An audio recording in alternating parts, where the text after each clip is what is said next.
नमस्कार दोस्तों, मैं राम भगत नेगी किन्नौर अब तक पेज से आप लोगों के समक्ष आप लोगों का स्वागत करता हूं कि हमारे पेज से जुड़े रहते हैं। मैं जितने भी हमारे पेज से जुड़ते हैं उनसे निवेदन करता हूं कि पहले हमारे पेज को फॉलो करें और लाइक करें, सब्सक्राइब करें, हमारे यूट्यूब चैनल और हमारे इंस्टाग्राम को भी फॉलो करें। तो आज मैं आया हूँ हमारे जगह में महेश्वर जी के आंगन में, और हमारे महेश्वर जी जो है यहाँ पर विधि विधान से जो है फ्लोरिंग का जो त्यौहार, फ्लोरिंग पर जो है यहाँ पर पूजा पाठ करते हैं। वो हमारे यहाँ जगह जो अपना उनका मंदिर है वहाँ से यहाँ से प्रस्थान करते हैं।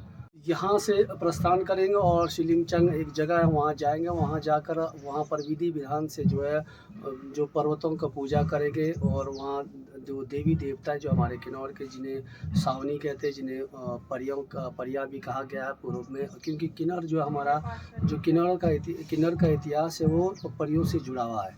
तो वहाँ विधि विधान से फलों के लिए और कृषि के लिए, बागवानी के लिए, अच्छे उपजाऊ के लिए जो यहाँ पर पूजा होता है। तो मैं भी यहाँ हमारा जो है मैं गांव से हूँ और हमारा ड्यूटी लगती है यहाँ पर पूजा के लिए। हर घर से यहाँ पर एक एक जो है जो व्यक्ति आता है और इस पूजा में सम्मिलित होता है।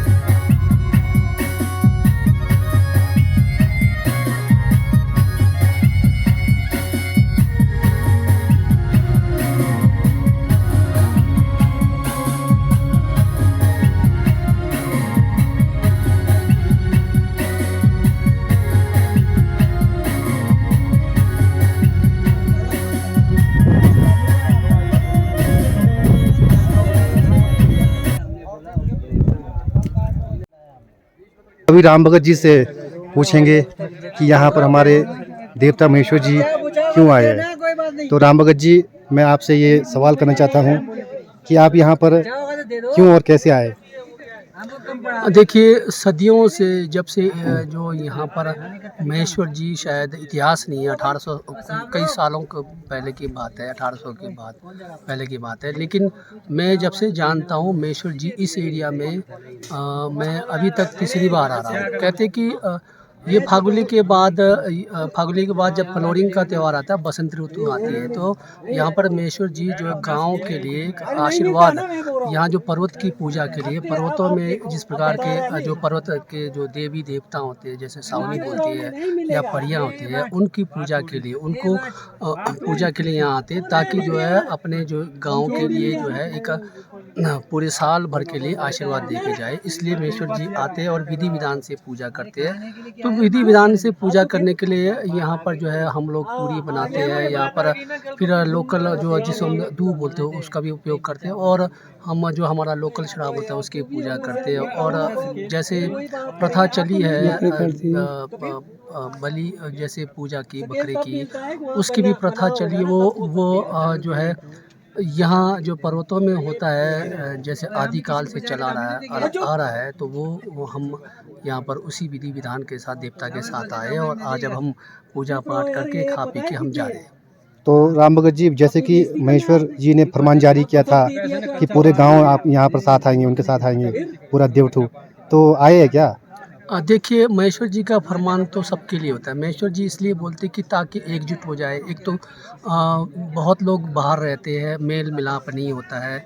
महेश्वर जी का काम ये है कि वो आएंगे तो मेल मिलाप होगा और गपशप मारेंगे, अपने दुख सुख बांटेंगे, इसलिए बुलाते हैं। कंपलसरी नहीं होता, ये तो मेल मिलाप का एक संदेश है। आएंगे तो बेहतर है, नहीं आएंगे तो बेहतर है, लेकिन इस पर फाइन भी रखा है, जो नहीं आए उनको फाइन भी देना चाहिए।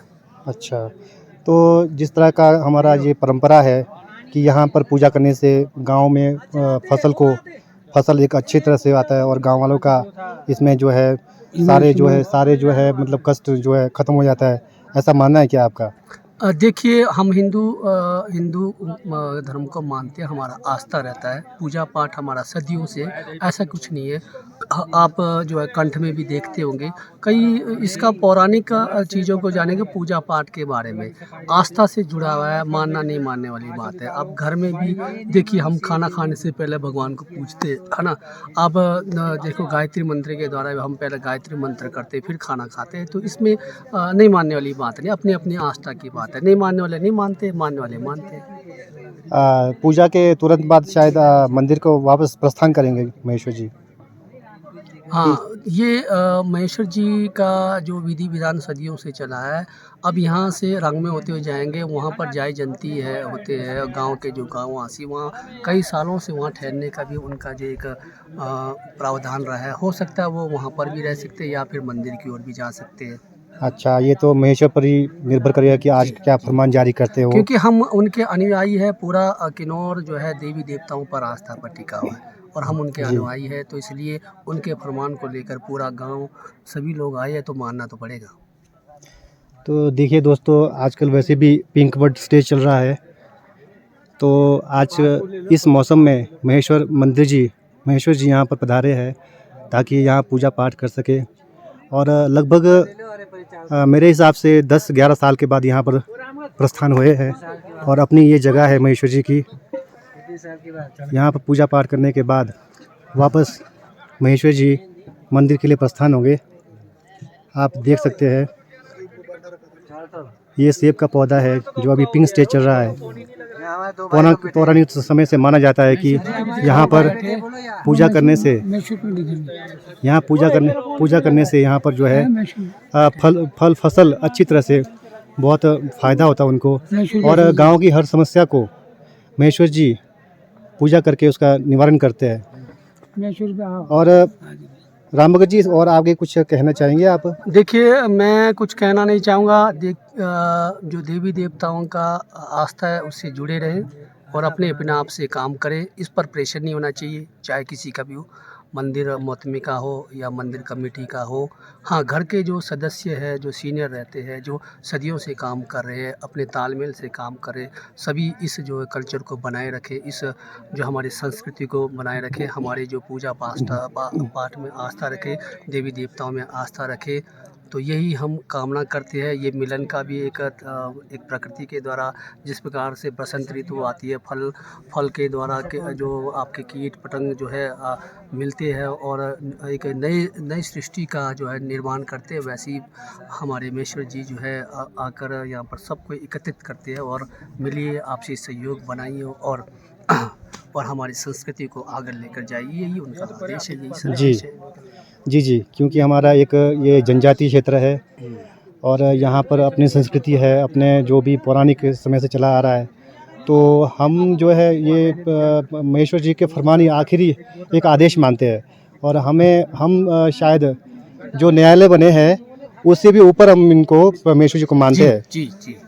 क्या कहना है इस बारे में आपका? तो हमारा पहले तो कानून हुआ भी कहाँ करते थे। आप मानते हो हम जनजातीय क्षेत्रों में आते हैं, जितना भी वाजिब उनके जो कानून है पहले जो देवी देवताओं से होता है, पहले के भी नहीं, अभी भी ऐसे है। जब आपका कोर्ट कचहरी से जाता है वहाँ बनती नहीं है, तो फिर आकर जो है मंदिरों में इसका सुलह होता है। ऐसे कई घटना हमने देखा है। तो चलिए, आज का मुझे बहुत अनुभव रहा। मैं भी 2011 के बाद आया हूँ, कई लोगों से मिला, बहुत नौजवान लोग थे और हमारे जो बुजुर्ग थे, हमारे पापा लोग थे, और देव के बहुत कार्यदार को जाना और देवी देवताओं को जो भूले होते हम त्योहारों का, कस्टमों को कहाँ जाना, जैसे यहाँ चुल्लुमो कहते हैं, कई जगह ऐसे हमारे को पता नहीं, तो आकर हमारे को पता चल रहा है। तो मैं नई पीढ़ी जो हमारे बाल बच्चे हैं जो गांव में रहते हैं, जो बाहर पढ़ रहे हैं, उनको भी अपने गांव में आकर कल्चर को समझना चाहिए, हमारे प्रकृति को समझना चाहिए, हमारे जो कृषि, बागवान, खेती, इन चीज़ पर आकर जो है घर का, समाज का जो है एक योगदान देना चाहिए अपना। तो ये है हमारे राम भगत जी, अच्छे कवि तो है ही है, और साथ में किन्नौर आज तक के फाउंडर भी है। और किन्नौर की जितनी भी कुरीतियाँ हैं, चाहे कोई समस्या है, हमेशा इस चैनल के माध्यम से श्री राम भगत जी उठाते रहते हैं, तत्पर रहते हैं। तो मैं चाहता आपका- हूं कि हमारा जो फेसबुक पेज है किन्नौर अब तक, उससे सभी लोग जुड़े, उसको फॉलो करें, और हमारा यूट्यूब चैनल है उसको भी फॉलो करें, और हमारा इंस्टाग्राम है उसको भी फॉलो करें। धन्यवाद, नमस्कार चाचू जी। Thank you ji.